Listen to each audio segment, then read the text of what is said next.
చంద్రబాబు నాయుడు ఏం కేటాయించినాడు? దమ్మిడి కేటాయించకపోగా పైగా ఏం తెలుసా, బడ్జెట్లో ఒక చోట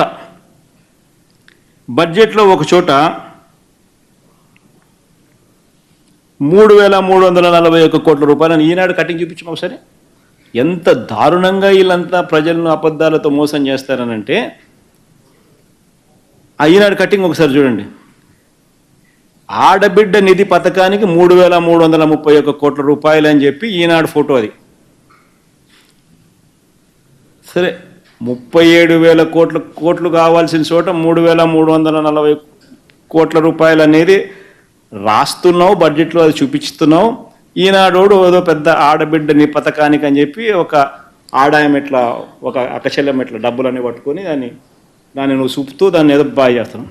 ఆశ్చర్యం ఏమిటో తెలుసా, అసలు ఈ డబ్బులు ఏప్రిల్ మేలోనే చంద్రబాబు నాయుడు రాకమునిపే మా ప్రభుత్వం ఎలక్షన్ కోడ్ ఉందని చెప్పి వాళ్ళు ఆపితే కోర్టుకు పోయి కోర్టుతో మొట్టికాయలు వేయించి కోర్టు ద్వారా ఇప్పించేసినాం. ఆల్రెడీ ఇచ్చేసినారు ఆసరాకు, చేయూతకు. చంద్రబాబు నాయుడు ముఖ్యమంత్రి కాకమునిపే మరి ఈనాడు ఇట్లా డబ్బులు చూపిస్తాడు, ఈనాడు ఇట్లా ఆడాయమ ఇట్లా నవ్వుతా అన్నట్టు ఫోటో చూపిస్తున్నాడు. ఈనాడు డబ్బులు ఇట్లా చూపిస్తుంది, ఆయమ అకచెల్లెమ్మ పాపం ఆయన ఏమో నవ్వుతుంది. అసలు డబ్బే లేదు, అయిపోయింది. ఆసరా అయిపోయింది, చేయూత అయిపోయింది, కోర్టు నుంచి మనం తెప్పించేసిన వాడలు చంద్రబాబు ముఖ్యమంత్రి రాకతలికి బటన్ ఆల్రెడీ అయిపోయినాయి. మరి ఎక్కడ డబ్బులు ఉంటాయి? మరి ఈ మాదిరిగా ఈనాడు రాయడం కరెక్టేనా?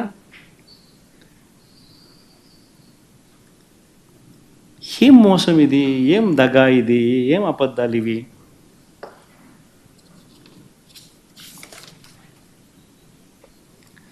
మన సూపర్ 6కి పోదామా? ప్రతి ఇంటికి ఏడాదికి ఉచితంగా 3 గ్యాస్ సిలిండర్లు. రాష్ట్రంలో ఆ స్లైడ్ పెట్టుమా, యాక్టివ్ గ్యాస్ సిలిండర్లు ఎన్నున్నాయని. ఈ డేటా, ఇది అవైలబుల్ డేటా. రాష్ట్రంలో యాక్టివ్ గ్యాస్ సిలిండర్లు ఈరోజు రాష్ట్రంలో ఎన్నున్నాయని. 1,55,00,000 గ్యాస్ సిలిండర్లు ఈరోజు యాక్టివ్గా ఉన్నాయి. ఇది central government data. LPG connections data available. Andhra Pradesh రాష్ట్రంలో 1,55,00,000 ఆంధ్రప్రదేశ్ రాష్ట్రంలో గ్యాస్ సిలిండర్లు యాక్టివ్గా ఉన్నవి. మళ్ళీ 1,55,00,000 ఇంటూ 895 రూపాయలు ఇంటూ 3 సిలిండర్లు ఎంత? 4,200 కోట్లు. నువ్వు కేటాయించింది ఎంత? 895 కోట్లు. మరి ఎవరికి ఏంది? ఏ మోసం కాదా ఇది?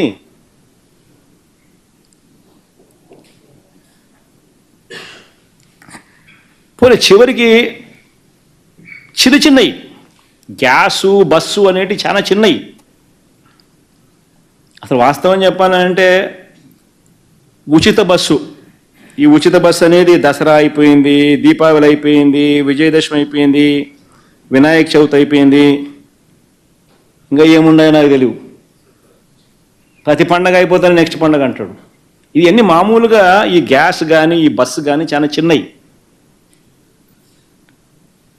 ఈ చిన్నవి లాస్ట్కి చేస్తాడేమో చంద్రబాబు నాయుడు. ఎలక్షన్ దగ్గరికి వచ్చేసరికి మభ్యపెట్టేందుకు ప్రజలను సూపర్ 6లో నేను 2 చేసిన అని చెప్తాడు. లాస్ట్కి ఏంది? గ్యాసు, బస్సు, మిగతా పెద్దవన్నీ. మరోవైపు సంపద సృష్టిస్తానంటున్నాడు. కానీ ప్రతి మంగళవారం ఈ పెద్ద మనిషి చంద్రబాబు నాయుడు గారు ఏం చేస్తారు? ఆర్బీఐ డోర్ దగ్గరికి వెళ్ళి కాలింగ్ బెల్ నొక్కుతాడు. నొక్కి రుణాలు తీసుకునే దానికోసం కాలింగ్ బెల్ నొక్కుతాడు. మా హయాంలో సగటున ప్రతి ఏడాది మేము 47,000 కోట్ల రూపాయలు 47,000 కోట్ల రూపాయలు మేము బారో చేస్తే, మేము రుణాలు తీసుకుంటే, చంద్రబాబు గారు వచ్చి రాగానే బడ్జెట్ ప్రవేశపెట్టిన దాంట్లో ఆయన 68,742 కోట్ల రూపాయలు నేను తీసుకోబోతున్నాను అప్పులుగా అని చెప్పి ప్రజెంటేషన్ ఇచ్చాడు బడ్జెట్లో. ఈ బడ్జెట్ డాక్యుమెంట్ ఏమ్మా తీసేసినారు?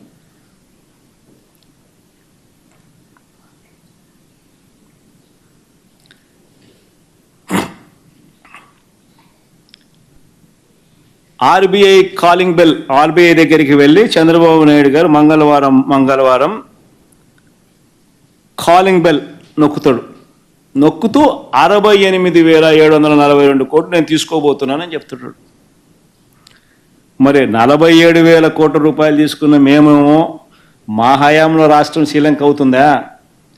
మళ్ళీ ఆయన 68,742 కోట్లు నేను తీసుకోబోతున్నాను అని చెప్పి ఏకంగా బడ్జెట్లో చెప్పిన ఈయన హయాంలో రాష్ట్రం శ్రీలంక అవుతుందా అన్నది నిజంగా ప్రతి ఒక్కరూ కూడా ఆలోచన చేయాల్సిన అవసరం. నిజంగా ఒకవైపు ఏమో చంద్రబాబు నాయుడు గారి హయాంలో నిజంగా అన్ని రకాలుగా రాష్ట్రం కుదేలైపోయిన పరిస్థితి కనిపిస్తూ ఉంది. ఇచ్చిన ప్రతి హామీని కూడా నిలబెట్టుకోకుండా ప్రజలను మోసం చేస్తూ ఉన్న పరిస్థితి, ప్రతి సెక్షన్ను కూడా మోసం చేస్తూ ఉన్న పరిస్థితి. ఇటువంటి పరిస్థితుల్లో చంద్రబాబు నాయుడు గారి హయాంలో మహిళలు చిన్నారులకు కూడా పరిస్థితి ఏమిటి అని అంటే రాష్ట్రంలో చూస్తే ఎప్పుడూ చూడని విధంగా జరుగుతూ ఉంది. ఏకంగా 110 మంది మహిళల మీద, చిన్నారుల మీద అత్యాచారాలు ఈ 5.5 నెలల్లోనే.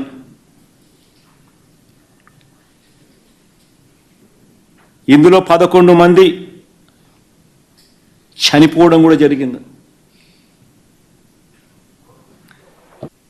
నిన్న కూడా 3 ఇన్సిడెంట్లు జరిగాయి. రాష్ట్రంలో ఈ 5.5 నెలల కాలంలోనే ఏకంగా రాష్ట్ర వ్యాప్తంగా 177 హత్యలు జరిగాయి. 500కు పైగా హత్యాయత్నాలు జరిగాయి ఈ 5.5 నెలల కాలంలోనే. ఇంతకుముందు నేను చెప్పినట్టుగా 110 మంది మహిళలు, చిన్నారుల మీద అత్యాచారాలు, లైంగిక దాడులు జరిగాయి. 11 మంది చనిపోవడము జరిగాయి. ఇంతమందిపై దాడులు జరుగుతూ ఉన్నా,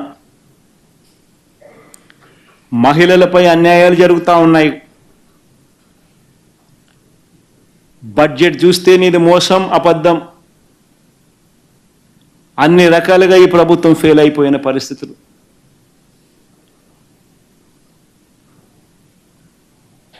పిల్లలకు సంబంధించిన ఫీజు రీయింబర్స్మెంట్ ఇంతవరకు ఇలా పిల్లలు రోడ్డు ఎక్కుతున్నారు.